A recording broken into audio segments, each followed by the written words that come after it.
नमस्कार। आइए आज हम सुनने जा रहे हैं आधुनिक युवा वर्ग और स्वामी विवेकानंद नामक पुस्तक से स्वामी निखिलेश्वरानंद जी द्वारा दिए गए युवाओं के प्रश्नों के उत्तर। इससे पहले भी हम इस श्रृंखला की पहली कड़ी प्रस्तुत कर चुके हैं। आशा है आपको अच्छी लगी होगी। कुमारी भूमिका बगदवाल AKI कॉलेज अल्मोड़ा की छात्रा पूछ रही हैं, हम लोगों ने सुना है कि स्वामी विवेकानंद को इच्छा मृत्यु का वरदान मिला था, तब फिर उन्होंने शरीर त्याग क्यों किया?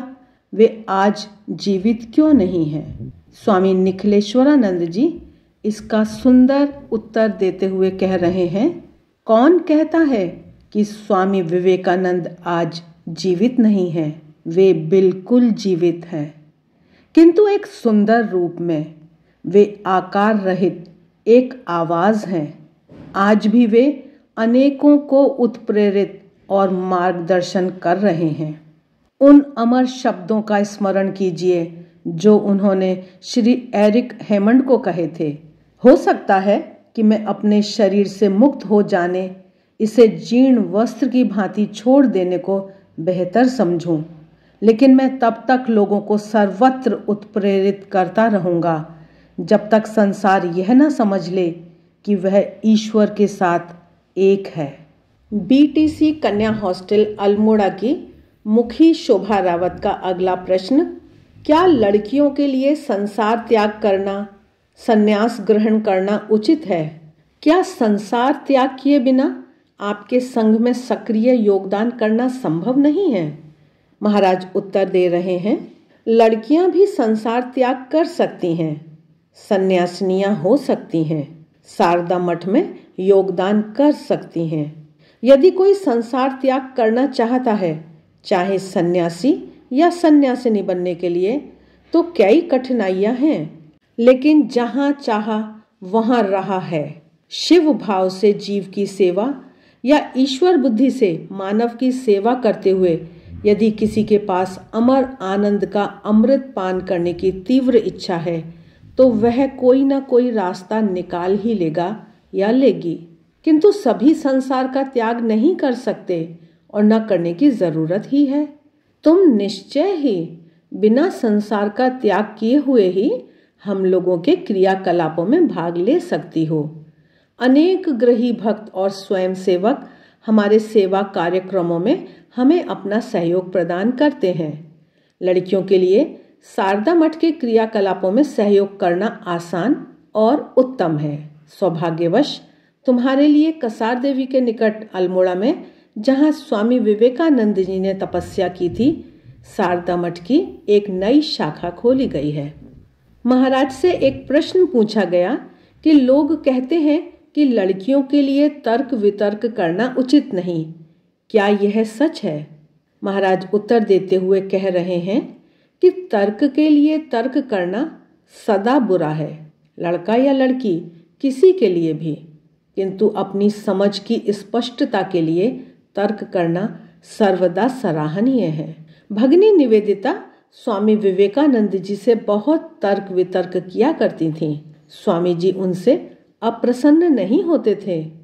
अपना स्वयं का उदाहरण देते हुए उन्होंने कहा, अपने गुरुदेव को स्वीकार करने से पहले मैं 6 वर्षों तक संघर्ष करता रहा।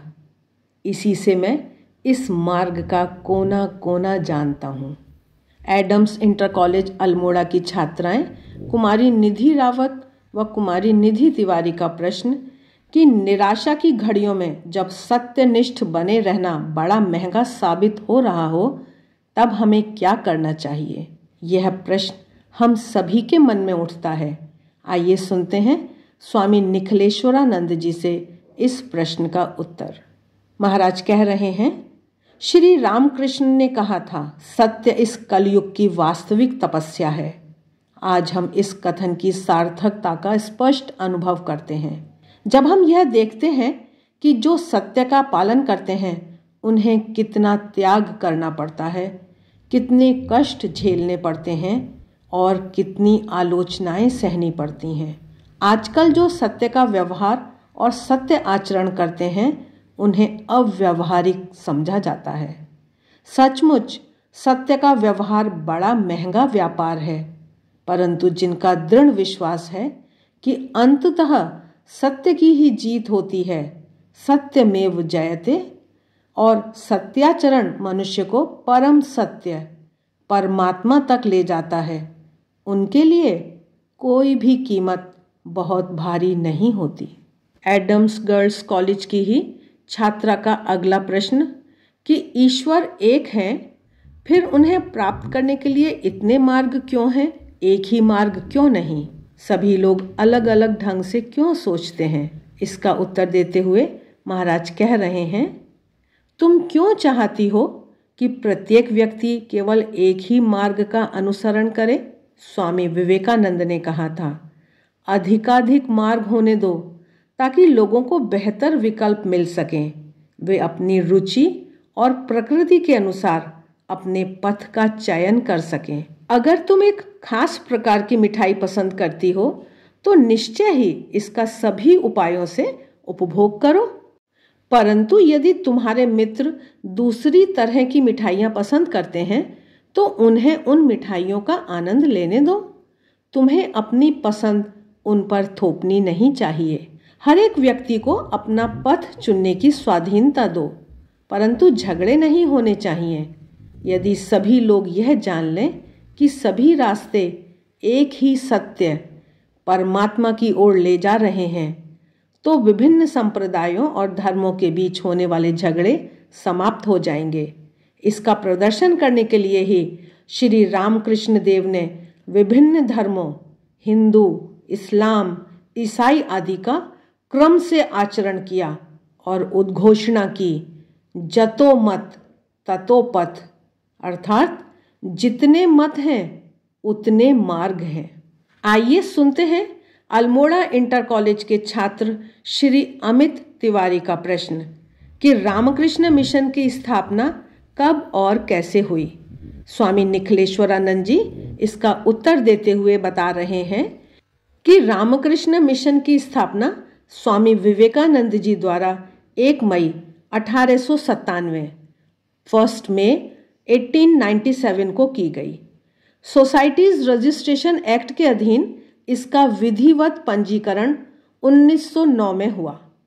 जाति, धर्म, संप्रदाय या राष्ट्रीयता पर बिना विचार किए हुए सभी संभव उपायों से मानव का मंगल करना, मनुष्य के सभी प्रकार के कष्टों को दूर करने का प्रयास करना, यही रामकृष्ण मिशन का उद्देश्य है, जिसके लिए अनेक अस्पताल, राहत कार्य, ग्रामीण एवं आदिवासी विकास योजनाएं, शिक्षण संस्थाएं आदि शुरू की गई हैं। स्वामी विवेकानंद जी ने भगनी निवेदिता को लिखा था, वस्तुतः मेरे आदर्श को चंद शब्दों में प्रस्तुत किया जा सकता है। वह है मानव जाति को उसमें अंतर्निहित देवत्व की शिक्षा देना और यह बताना कि इसे वे अपने जीवन में हर क्षण कैसे व्यक्त कर सकते हैं। रामकृष्ण मिशन में जो साधु या इसके शुभेच्छु रूप में सम्मिलित होते हैं, इस सिद्धांत का अनुसरण करते हैं, आत्मनो मोक्षार्थम जगत हिताय च, अपनी मुक्ति तथा दूसरों के हित के लिए। रामकृष्ण मिशन के अनेक प्रकार के क्रियाकलापों के पीछे समाज सेवा का नहीं बल्कि शिव दृष्टि से जीव सेवा करने का भाव निहित है। वर्तमान में संपूर्ण विश्व में रामकृष्ण मठ और मिशन के 258 से अधिक शाखा केंद्र हैं। इसका मुख्यालय कोलकाता के निकट बेलूर मठ में है। आइए सुनते हैं अगला प्रश्न। यहाँ उत्तराखंड में बेकारी युवकों की एक बड़ी समस्या है। इन विषम परिस्थितियों में हम कैसे अपना जीविकोपार्जन कर सकते हैं? महाराज उत्तर देते हुए बता रहे हैं कि केवल उत्तराखंड में ही नहीं, पूरे भारतवर्ष में बेकारी युवकों की एक प्रधान समस्या है। आवेदन आवेदन किंतु कोई प्रत्युत्तर नहीं। यही दशा है अनेक युवकों की। स्वनियोजन अर्थात स्वरोजगार ही इस समस्या का समाधान है। अपने देश में शिल्पियों, कारीगरों आदि की बहुत मांग है। सरकार की ट्राइसेम योजना के अंतर्गत या निजी तौर पर तुम कुछ रोजगार सीख सकते हो और लघु उद्यम शुरू कर सकते हो। इस प्रकार तुम न केवल स्वरोजगार पा सकते हो बल्कि दूसरों के लिए रोजगार का सृजन भी कर सकते हो। जो युवक शारीरिक श्रम करने को, कठिन परिश्रम करने को तैयार हैं, उन्होंने कुछ उपार्जन करना शुरू कर दिया है, परंतु अधिक युवक सफेदपोश नौकरी, मुख्य रूप से सरकारी विभागों में या सार्वजनिक क्षेत्रों में नौकरी चाहते हैं, क्योंकि वहां पद की सुरक्षा, अधिक वेतन, अधिक छुट्टी और कम कार्य करने की स्वाधीनता है। सीमित पदों के कारण आवेदकों की बड़ी भीड़ रहती है।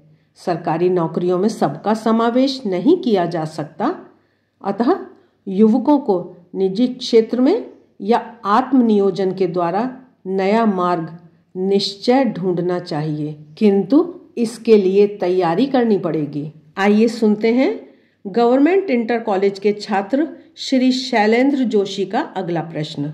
आपने अपने व्याख्यान में कहा कि स्वामी विवेकानंद चाहते थे कि हम अपनी मातृभूमि को प्यार करें। क्या सारे संसार से प्रेम करना और समग्र मानव जाति की भलाई के लिए कार्य करना मात्र अपने देश के लिए कार्य करने से महत्तर नहीं है?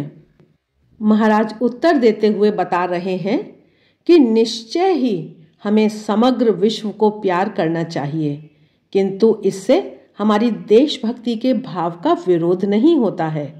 स्वामी विवेकानंद जी की देशभक्ति संकीर्ण दृष्टि युक्त नहीं थी। उन्होंने बड़े मर्माहत होकर कहा था, जब तक मेरे देश में एक कुत्ता भी भूखा है तब तक उसे खिलाना ही मेरा संपूर्ण धर्म है। किंतु उन्होंने यह भी कहा था, मेरे लिए भारत क्या है, मैं सारे संसार का हूँ। पहले अपने घर में दिया जलाया जाता है, पहले हम अपना घर ठीक करें, तभी हम दूसरे देशों के लिए कार्य करने के योग्य हो सकेंगे। समग्र विश्व के लिए कार्य करने के साथ साथ सभी अपनी मातृभूमि को प्यार कर सकते हैं। स्वामी निखिलेश्वरानंद जी आगे बताते हुए कह रहे हैं कि स्वयं सन्यासी होते हुए भी स्वामी विवेकानंद जी ने लोगों को भारत के लिए कार्य करने को क्यों प्रेरित किया, इसका एक अन्य महत्वपूर्ण कारण है। प्रत्येक जाति के लिए उद्देश्य साधन की अलग अलग कार्य प्रणालियां हैं। प्रत्येक जाति का अपना महान आदर्श होता है जो उस जाति का मेरुदंड होता है। कोई राजनीति, कोई समाज सुधार और कोई दूसरे विषय को अपना प्रधान आधार बनाकर कार्य करती है। स्वामी विवेकानंद जी ने इस सत्य का संधान किया कि हमारे देश के लिए धर्म, एकमात्र धर्म की पृष्ठभूमि लेकर कार्य करने के सिवाय दूसरा उपाय नहीं है।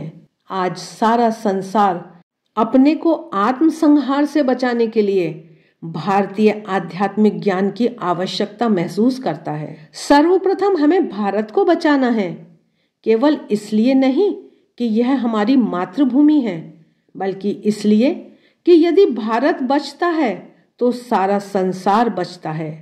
स्वामी विवेकानंद जी ने कहा था, क्या भारत मर जाएगा तब तो संसार से सारी आध्यात्मिकता का समूल नाश हो जाएगा, सारे सदाचारपूर्ण आदर्श जीवन का विनाश हो जाएगा, धर्मों के प्रति सारी मधुर सहानुभूति नष्ट हो जाएगी, नारी के प्रति ईश्वरीय भाव का भी लोप हो जाएगा और उसके स्थान में काम रूपी देव और विलासिता रूपी देवी राज्य करेंगी। धन उनका पुरोहित होगा।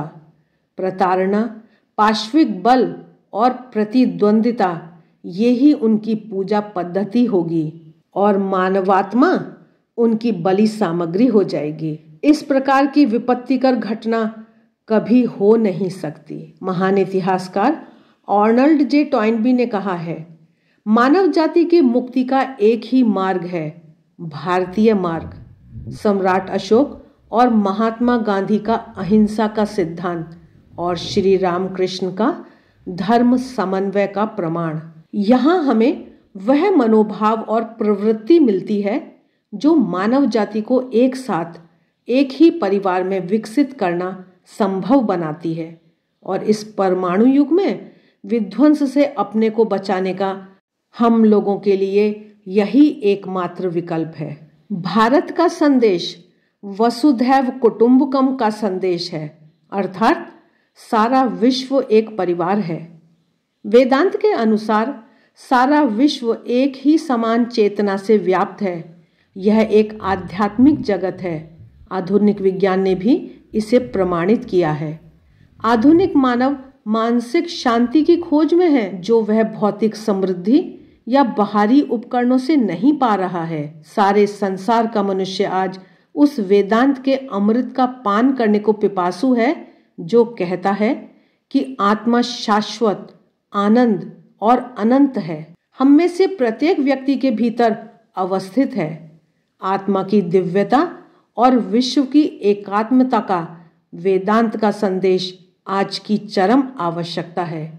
यही स्वामी विवेकानंद की आराधना का भारत था। यदि हम अपनी मातृभूमि से प्रेम करने लगें तो भ्रष्टाचार जैसी समस्त समस्याएं समाप्त हो जाएंगी और हम लोग स्वामी विवेकानंद जी के भारतीय आध्यात्मिकता से समग्र विश्व की विजय के स्वप्न को साकार कर सकेंगे, ताकि सारे संसार के लोग प्रसन्न रह सकें। आशा है स्वामी निखिलेश्वरानंद जी की युवाओं के साथ यह प्रश्नोत्तरी आपको अच्छी लगी होगी। आगे आने वाले समय में इस श्रृंखला की अगली कड़ी प्रस्तुत करी जाएगी। देवाक्षर को सब्सक्राइब करें, मित्रों के साथ शेयर करें। वीडियो अच्छे लगते हैं तो लाइक का बटन ज़रूर दबाएं। कमेंट बॉक्स में कमेंट करके बताएं। इससे हमारा भी उत्साह बढ़ता है और हमें और भी अच्छे वीडियो बनाने की प्रेरणा मिलती है। मिलते हैं फिर, तब तक देखते रहिए देवाक्षर। आप सभी का बहुत बहुत धन्यवाद।